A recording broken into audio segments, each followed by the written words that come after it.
went out to Brown's Chapel Church on this day, and I'll never forget, there was this teacher by the name of Mrs. Margaret Moore. And I indicated to her that I wanted to participate in that march.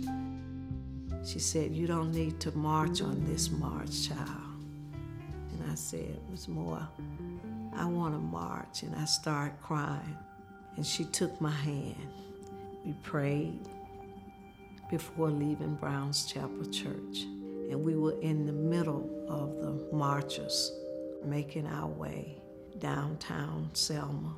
We can see people on the side who were whites, and people were throwing things at us, saying nasty words. You can hear that N word over and over again.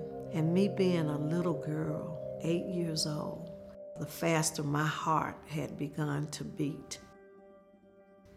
And then when we got to the bridge, I could see hundreds of policemen with billy clubs, tear gas masks, policemen on horses, and dogs.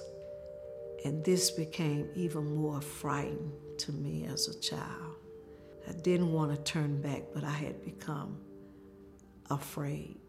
We were asked to turn around, but all of us marchers refused.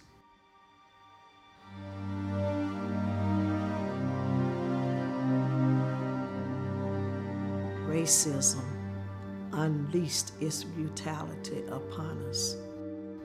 Tear gas burst in the air, dogs and horses trampling over people. People were being beaten down, and many of us just started running with tear gas burning our eyes.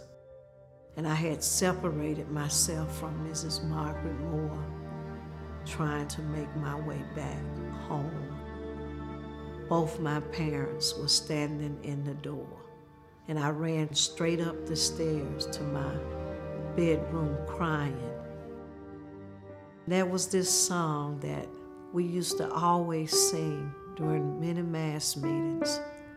"Oh freedom, oh freedom, over me, over me. And before I be a slave, I'll be buried in my grave and go home to my Lord and be free." As that little girl, I can vividly remember those things that happened when much blood, sweat, and tears were shed in an effort for people to gain their right to vote.